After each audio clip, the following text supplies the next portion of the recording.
안녕하세요, 펜돌입니다. 최근 비트코인 가격이 반등해주면서 이제 다시 상승장으로 이어지는 것인지 아니면 일시적인 반등인지 헷갈려 하시는 분들이 많이 계실 텐데요. 일단 최근 영상을 통해 계속해서 알려드린 것처럼 스타트 플로우 모델을 봤을 때 올해 11월 혹은 내년 2월까지 10만 달러대의 상승을 기대해도 좋다고 알려드렸습니다. 그러나 10만 달러대로 상승해주기 위해서 단기적으로 꼭 지켜줘야 되는 가격대가 존재하는데요. 비트코인 가격이 단기적으로 하락해도 제가 오늘 말씀드리는 구간만 잘 지지해 준다면 중장기적인 우상향이 나올 수 있기 때문에 오늘 영상도 끝까지 시청하시길 바랍니다.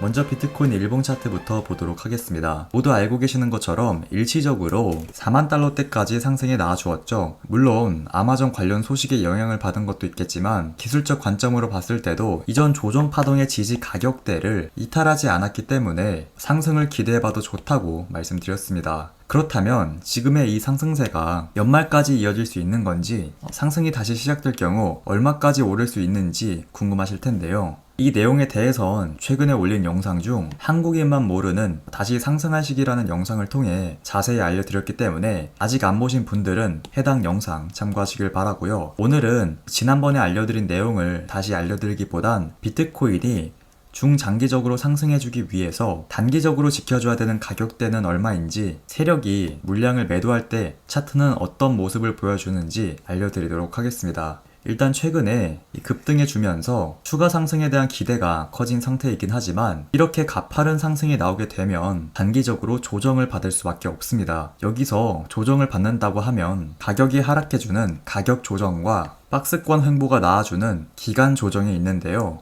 두 경우 모두 중장기적으로 상승이 이어지기 위해선 첫 번째로 주황색 선인 22평선의 지지를 받는 것이 중요하고, 두 번째로는 조정 파동의 지지 가격대를 지켜주는 것이 중요하다고 말씀드릴 수 있는데요. 이게 무슨 말인지 자세히 설명드리자면, 첫 번째로는 21선의 지지를 받는 것이 중요하다고 알려드렸죠. 가격이 하락해도 종가상 21선을 이탈하지 않는다면 추세가 무너진 것은 아니기 때문에 홀딩 포지션 유지하고 추가 상승을 기다리면 되고, 혹시라도 21선의 지지를 받고 반등이 나온 뒤에 다시 한번 가격 조정이 나왔지만 이전 조정 파동에 이 지지 가격대를 이탈하지 않는다면 추세는 살아있다고 판단할 수 있기 때문에 이런 경우에도 홀딩해서 추가 상승을 기다리면 되는 것입니다. 그러나 반등이 나오긴 했지만 21선 마저도 이탈하고 조정 파동의 지지 가격대 마저도 이탈할 경우엔 추세가 이탈된 것으로 볼 수 있기 때문에 추가 하락에 대비할 필요가 있다고 말씀드릴 수 있습니다. 그래서 지금 여러분들이 단기적으로 확인하셔야 될 건 가격 조정이 나와주는지 아니면 기간 조정이 나와주는지 확인하셔야 되고, 가격 조정이 나올 경우 21선의 지지 여부 확인하고 지지를 받고 반등이 나올 경우 다음 파동이 이전 조정 파동의 지지 가격대를 잘 지켜주는지 확인하면서 투자해야 된다는 점 꼭 기억하시길 바랍니다. 물론 아직까지 21선과 61선의 골든크로스가 나오지 않았기 때문에 중장기 상승에 대한 신뢰도가 높지 않은 상태이긴 하지만, 최근에 알려드린 스타트 플로우 모델이나 온체인 데이터는 중장기 상승을 예측하고 있기 때문에 단기 조정에만 잘 대응할 경우 좋은 결과 있을 것으로 보여진다는 점에서 단기 가격 하락에 너무 민감하게 반응하는 것보단 마음의 여유를 갖고 추세만 잘 확인해서 앞으로 차트가 어떤 방향으로 나아가는지 편안하게 확인하실 것을 추천드립니다. 그리고 만약에 비트코인 가격이 21선도 이탈하지 않고 조정 파동도 이탈하지 않는 좋은 흐름 이어가줄 경우 언제까지 홀딩하는 게 좋고 수익 실현은 어디서 해야 되는지도 궁금하실 텐데요. 일단 기본적으로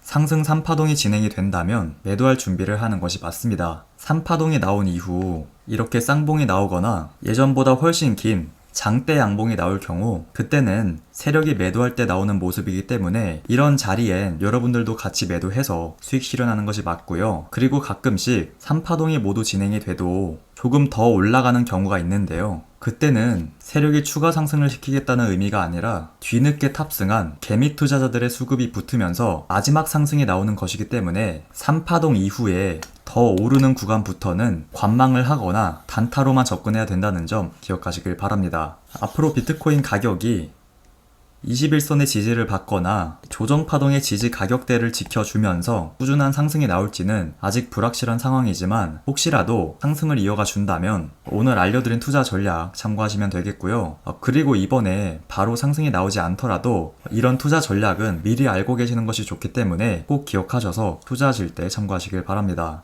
그리고 최근 아마존에서 비트코인 결제를 허용하겠다는 소문이 있었는데 아마존은 사실이 아니라는 공식 답변을 내놓았습니다. 그러나 여기서 중요한 건 올해 안으로는 비트코인을 결제 수단으로 도입할 계획은 없다고 하긴 했지만 아마존 결제팀이 디지털 화폐 및 블록체인 전문가를 고용하고 있는 것은 사실이며 가능한 빨리 아마존 고객에게 새로운 기술을 기반으로 구축될 빠르고 저렴한 결제를 제공하길 희망한다 라고 밝혔습니다. 여기서 아마존이 말하는 새로운 기술을 기반으로 구축될 빠르고 저렴한 결제가 비트코인을 뜻하는 것인지 아마존 자체 발행 토큰을 말하는 것인지는 모르겠지만 어쨌든 지금 아마존의 모습으로 본다면 암호화폐 결제를 준비하고 있다는 것을 알 수 있는데요. 아마존이 비트코인 결제를 도입해도 나쁠 이유가 없는 게 실제로 비트코인으로 결제하는 사람이 많기 때문입니다.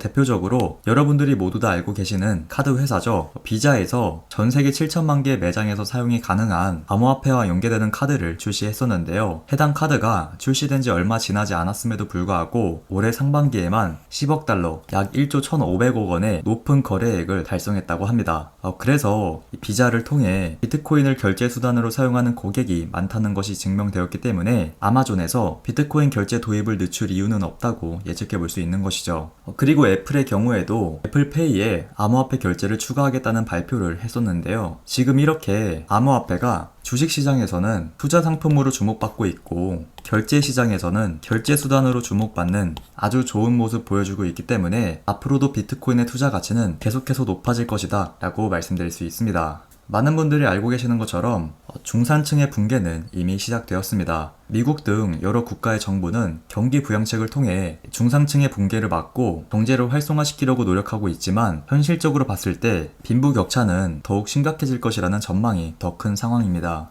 인공지능 기술이 발전하면서 로봇들이 사람의 일자리를 빼앗아가고 있고 반대로 기업들은 로봇으로 인해 생산성이 높아지면서 더 많은 수익을 가져가고 있는데요. 계속 심각해지는 빈부격차로부터 벗어나기 위해선 열심히 일하는 것도 중요하지만 장기적으로 성장 가능한 것에 투자하는 것도 굉장히 중요하기 때문에 너무 단기 수익에만 집중하지 마시고 장기적으로 공부하시면서 투자하실 것을 추천드립니다.